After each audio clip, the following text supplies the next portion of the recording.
Welcome back to another Monday morning live market update.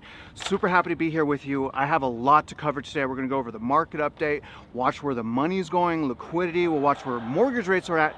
But before I do that, let me give you guys an update on where I'm at as far as with my trip. Now, you guys can see behind me, I'm actually in Denver right now doing this video in about, I don't know, 19 degrees. So I'm absolutely freezing. I'm not sure if my equipment is going to last in this weather, but regardless, you guys, I absolutely love you. I want to keep our hands to the pulse of the housing market. So, we're going to go over all of that stuff today. And I will say, so far on my journey, and you guys know I'm traveling to 10 different metro areas, let me give you a quick update as far as Dallas. Now, what hit me hard about Dallas was the amount of spec homes and inventory that these new home builders have. And remember, you guys, well, let me show you Cam 2 real quick. Take a look at that. So Cam 2 is overlooking a humongous master plan community, okay? But anyways, going back, so Dallas, the spec homes were outrageous. Normally when, builders build an abundance of spec homes, you're gonna be able to get a better deal. So remember, if you're looking at subdivisions, they're specific. The more inventory they have, the more spec homes, the more likely it is for you to get a great deal. So remember that, and if it's a new development, okay? So what I have found in Denver has been absolutely blowing my mind, you guys.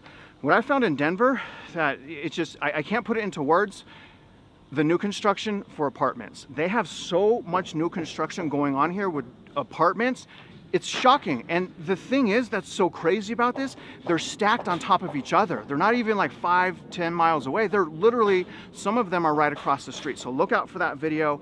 That video is probably gonna be released tomorrow. It's been extremely hard to basically stay caught up with my editing being on the road like this. The hotel Wi-Fi, you guys, absolute trash. So I wanted to start by, let's ask this question real quick. Did the housing market crash in 2023? Did the housing market crash in 2023? So here's what I'm going to say, guys. Overall, on a national average, it did not. We had started to crash. We're still in the process of crashing. I've defined a crash. A bare minimum is 15%, but we did not hit that on a national average as far as existing homes. We did, however, hit that with new construction. New construction, we're down 15.7%, and I believe Fred's going to update that chart today. Not 100% sure. They should, though. So we did hit that, and we did have certain metro areas that did go down 15%. But the thing is, and what I'm really trying to tell you is you guys have to understand what's going on in your local housing market, and even the subdivisions you're looking to purchase in, because not all subdivisions are the same. Now, obviously, I've been saying that I believe the housing market crash is going to be led by new construction. And I actually just quit my job, stepped down from my W-2 job to show you guys that so I can travel and understand, because I got a little bit of roasting for that. I stepped down from my coaching job, and my trainer, I was a trainer as a coacher. I'm still a loan officer, I'm still a realtor. Unfortunately, I'm not really originating right now. I've taken a break for the last 2 years, but I plan on getting back into it. But again, you guys, I put a tremendous amount of effort on just doing all this. And so that brings me to my next thing. For the first time ever, first time ever on the channel, never before done, I'm bringing in a sponsor. These trips are incredibly expensive, so I'm bringing in a sponsor, and the sponsor is going to be sponsoring the flyover drone footage that I'm about to show you. Now, if you can, guess below who you think the sponsor is. I'm not just going to throw any sponsor up, but here we go. I'm going to show you guys. This is a big deal because, again, this is the first time I've used a sponsor. I didn't want you guys to get the wrong impression, obviously. So take a look at this flyover's sponsor. Boom, you guys, home buying masterclass. Free home buying masterclass from Real Estate Mindset. That is right. Your boy is sponsoring this flyover, and I want to take it as an opportunity as well. First of all, let me show you guys where I'm at. Take a look at the drone footage, and I'll be talking as this is playing.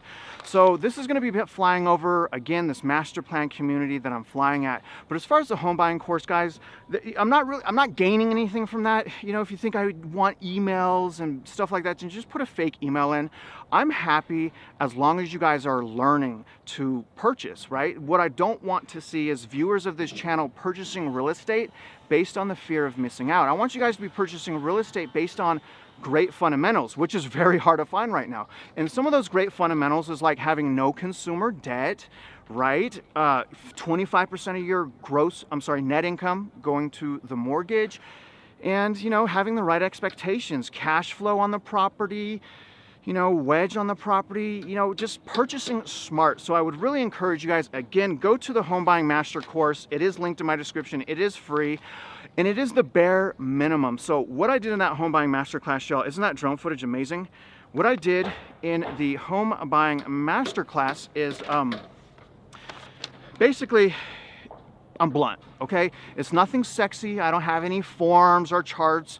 If you guys want sexy, I'll charge for it, but it's just blunt. It's the bare minimum of what you need to know. So again, and I don't care what level you are as far as in the housing market, everyone needs to take this, okay? So anyways, guys, I cannot see the comments right now, so I'm gonna jump right into the market update, okay? So let's take a look at that right now, starting with the 10-year Treasury. This is so crazy. We were up before market open, but you guys can see now the 10-year Treasury is down 4 basis points. This is what is really wrecking the market right now, the 4.43%. This is crushing banks and other companies as well. Now take a look at the 1 month. 1 month is actually doing real well. It's sitting at 5.4. It is basically sideways today, but that's over the reverse repo market, which is what we want. Obviously. So let me split this real quick one more time, and I'm gonna basically, guys, let's go over the money, okay? Starting with the 10 and the 2, which is the inversion of the yield curves. This is something that we've been watching. Essentially, what the bulls are saying is that are telling us just buy, marry the house, date the rate. They're asking us to to forget about this historical precedent of caution. And I don't think we should do that. The interesting thing about the 10 and the 2, you guys, it's even more inverted. We're inverted by 45 basis points. You guys can see that right now. So we still have incoming pain. When that reverts, then we're headed to recession generally, except in the 70s and 80s, we stayed inverted while in recession. Now, let me show you guys the next thing, which is the money, the reverse repo market. Reverse repo market is plunging, guys. There's only 865 billion. And I know that's a lot, but understand, May 31st, we had 2.2 trillion. So that's kind of the liquidity, right? That's what's, what I like to say, kind of just propping up the market. Now, after that's gone, remember the Treasury still has this, okay? So this is a general account. We want all of this to go away. Obviously, we don't want things propped up like this. So what I wanted to say also, in 1 month, as far as the Treasury, well, first of all, there's $706 billion in the general account right now. But in 1 month, just to put this in perspective, they spent 128 billion. So this is kind of the emergency general fund type thing right here. But again, you guys, they're spending a lot of money, $128 billion in 1 month, okay? So then the question, that we keep hearing about, the consumer's great, the consumer's in great shape. And I guess that makes sense when we really consider that we live in a society right now that is a debt-driven society and economy. So by that rationale, yeah, consumers, being overwhelmed in debt, sure, that makes them strong. But take a look at where we're at with credit card debt, guys. We are at a whopping $1.02 trillion. So in other words, this can end very badly, specifically with defaults. If everyone stops paying their credit card, it's obviously going to lead to more defaults. And really, you guys, that's what quantitative tightening is.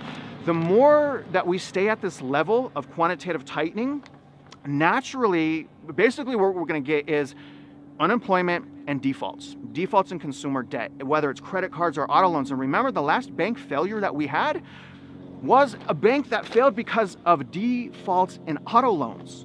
So, it's pretty turbulent out there. Let's move on to the next thing, guys. I'm going to try to hurry. Take a look at the 5-year inflation break even. So market's saying we're at about, 2.21 right now. That is heading down. You saw that sharp increase upward. Now, remember, guys, what the Federal Reserve wants is they want to see this probably under 2% before they start lowering interest rates. They want to basically keep the expectations of inflation grounded, right? Now, here's the interesting thing. The interest rate projections have changed. Remember CME FedWatch. So we're going to look at CME FedWatch. But they're always wrong. So it's hard to keep looking at them because of how wrong they are. But very interesting movements. They actually kind of a little bit starting to, there's a huge tractor just going by. I wish you guys could see the other side of this. This is like a construction zone. But anyways, CME in the market The only thing that we know about CME and FedWatch is they always get it wrong, but take a look at December. So December did change. It was 0, but they are now pricing in about a 3% likelihood of an interest rate hike. Okay, so that's December, but take a look. This is very interesting. Take a look at January. So January is now pricing in a 12%, okay, 12.7% likelihood of a quarter basis point rate hike in January. So again, they're just starting to price this in a little bit. That was right there, you guys. Okay, so that's, I apologize for that. That's May. There's January. Let me throw up March. I'm freezing cold right now, by the way. I can barely feel my hands. Take a look at this. I found this very, very interesting. Looking at March. March is actually, again, pricing in, and we haven't seen this, okay? Let me just make sure that is up there.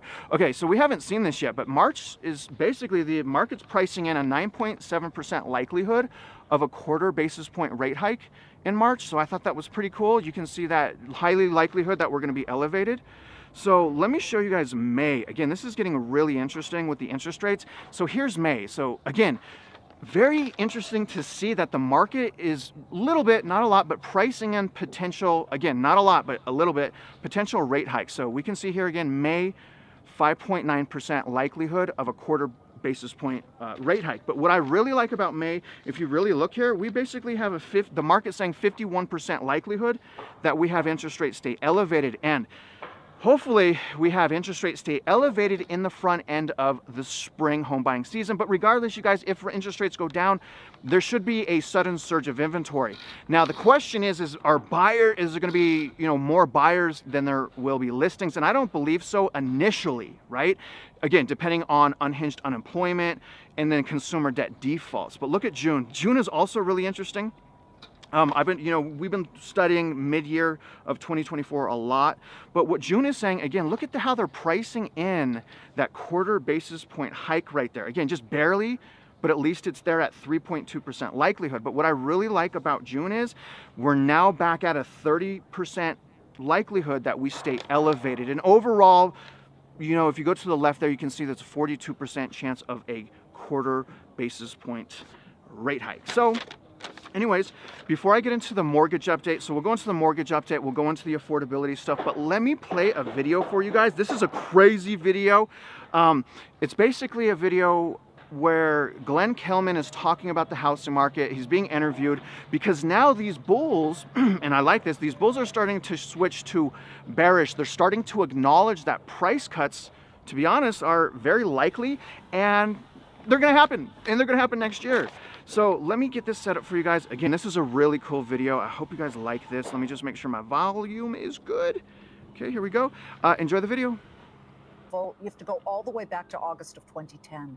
The National Realtors Association reported 3.79 million existing homes were listed for sale in October. That's down 4.1% month over month. But Morgan Stanley's new housing forecast claims that for homeowners who can wait, relief may be coming, with the investment firm expecting prices to fall 3% by the end of next year. And when we say homeowners, we mean would-be homeowners or homeowners who want to sell and then move into a different home. But what does this mean now with mortgage rates still above 7% and the housing supply so incredibly tight? Let's bring in somebody we hope knows, CEO of real estate giant Redfin, Glenn Kelman. I know you're wiping the sweat off your brow, Glenn. This number, I always sit here over the past, I want to say more than a year, and say the numbers are falling because there's nothing to buy. It's that thin inventory. Is that a fair assessment?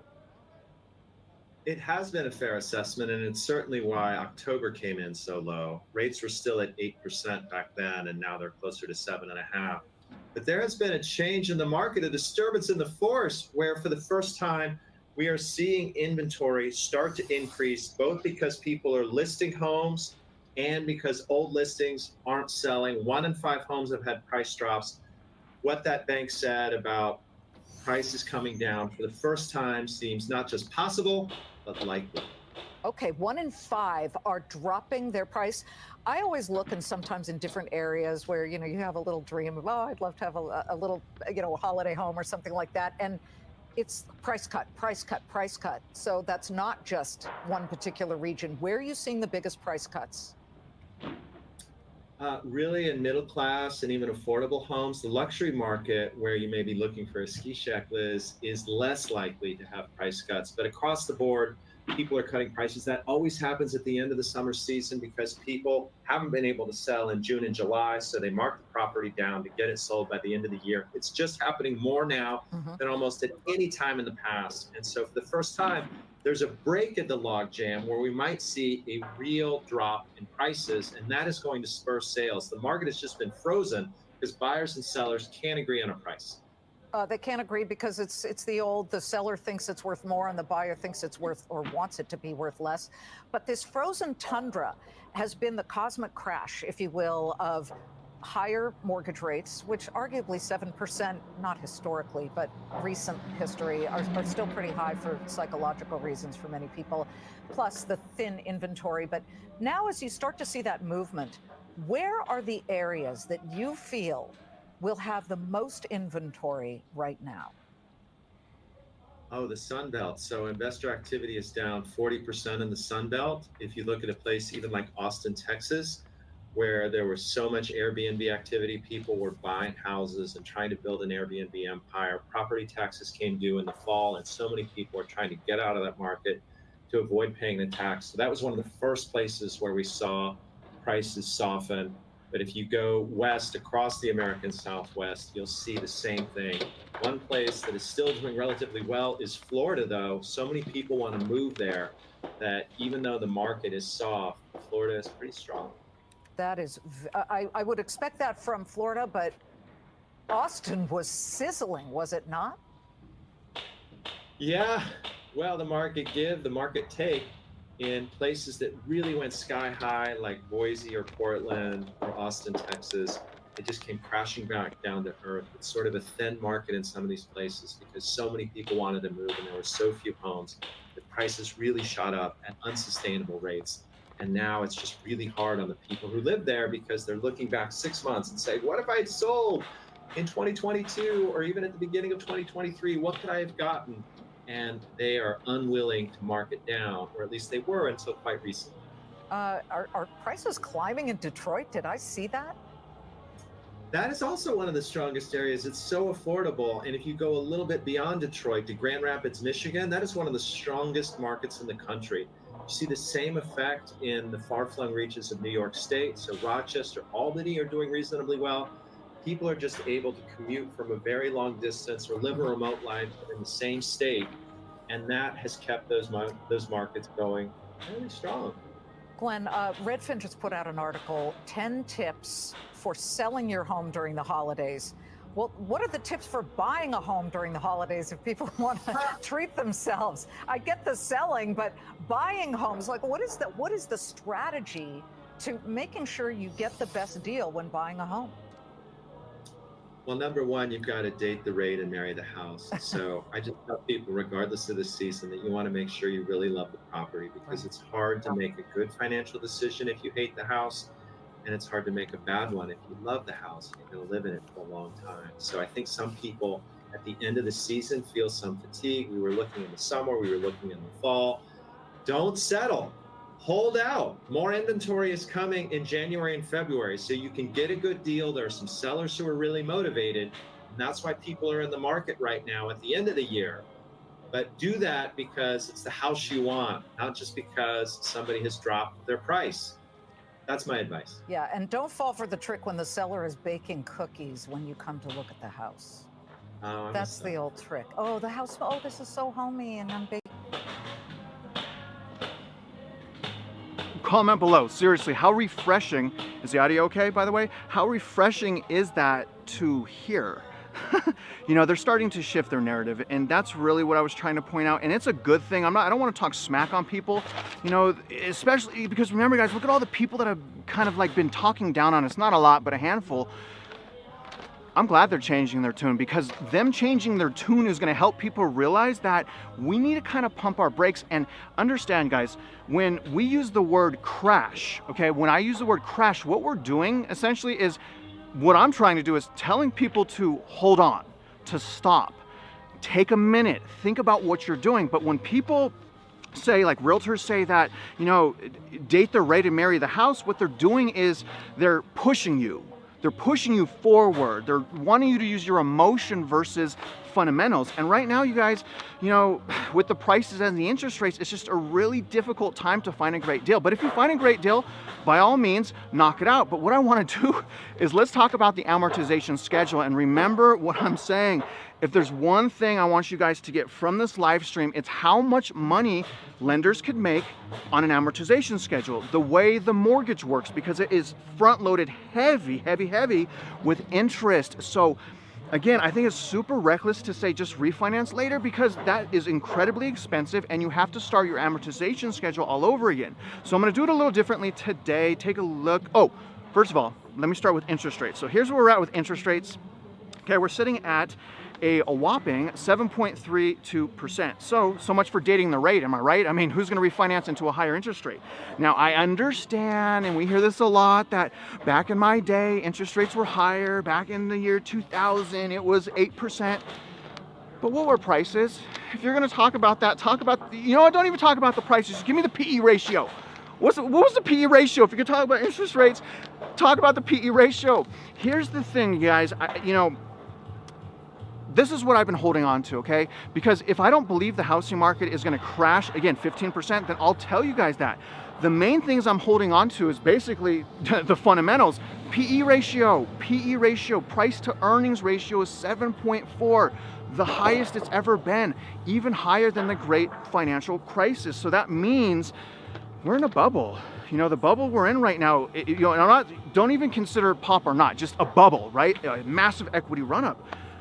It's bigger than the GFC, and the unaffordability as far as the payment to income ratio, 40% of gross income, not counting taxes and insurance. That is as high as the 80s. So we have unaffordabilities like the 80s, but the asset bubble of the great financial crisis with consumers that are even worse right now. We are spending debt. Oh, my hand's in the other picture. Hi, how are you?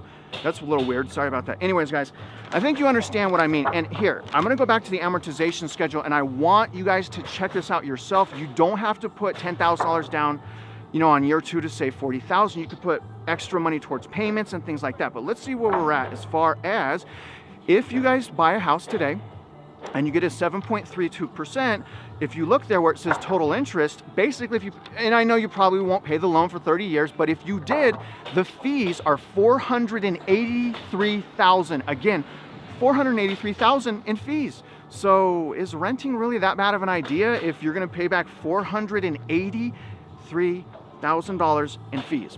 That's a lot. So again, I want you guys to get here and play with this yourself. And what I'm gonna do, let me show you payments. Okay, so if you guys make extra payments, you guys see I highlighted that there. Again, I'm just different strategies. We can work amortization schedules many different ways. The point is you gotta work it, okay? You gotta work it. You gotta understand how this works. And you can see, if you just put $200 extra per month, again, you see how I highlight that? $200 extra per month, you save $129,000 and you turn your loan into a 23-year loan. Now, again, one of the advantages of doing something like this is you don't necessarily, like a 15-year loan, it's a great loan because obviously you don't pay as much fees back in interest, but the problem for some people is the payment is a little bit unaffordable for them.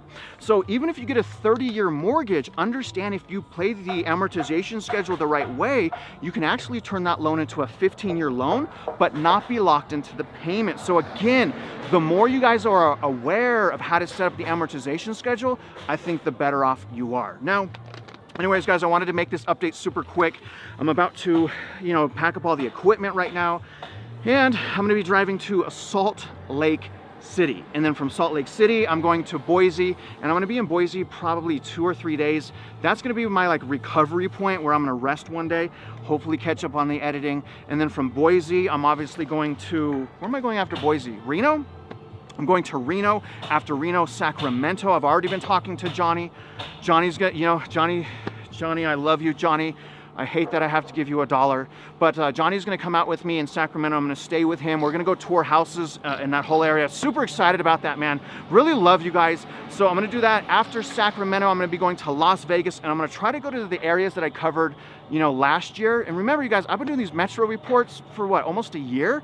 So I'm gonna go to Las Vegas, hopefully cover that, but I'm really excited. After Vegas, I'm going to Phoenix, and I'm gonna show you guys surprise. So all of those, you know, spec homes, and there was hundreds, I'm gonna see if they were actually sold. I'm really excited about that. After Phoenix, a little bit up in the air. I'm thinking El Paso because I want to go to a little bit tighter of a market, but I may skip El Paso and go to cover the immigration crisis. I haven't been talking about that because I have my own beliefs on that, but anyways, and then after that, I'm probably going to go to Austin. So just really, really cool stuff going on here. And other than that, guys, if you can, share this video, come back and watch it, shoot me some comments below, and know one thing, that I care about you and I want you to win. And also this, you're not alone. If you're stressed out right now, if you have anxiety about the house market, what's gonna happen next? Dude, just chill, pray. I pray all the time. In fact, I have to pray to even sleep in the hotel rooms. I hate the hotel rooms. And by the way, I got roasted. I told you guys I miss my family and I got roasted, but understand. And someone commented like, Travis, stop whining. What about the people in Afghanistan? And I was like, okay, that's a fair point if we want to compare what I'm going through to people in Afghanistan. But I was saying that because when I'm talking to the camera, I'm talking to my friend. I'm talking to you, Trey. I'm not talking to you, Johnny. You irritate me. I'm talking to you, Trey. And I figured what a great way to relate when, you know, I mentioned that I miss the people I love. Loving people, you guys, that's one of the best gifts in life. And I look around YouTube and I look at these, you know, huge content creators, and it's really sad because I think a lot of them, especially right now, they just don't have the ability to get out of their head, get out of their ego, and they just miss out on loving people.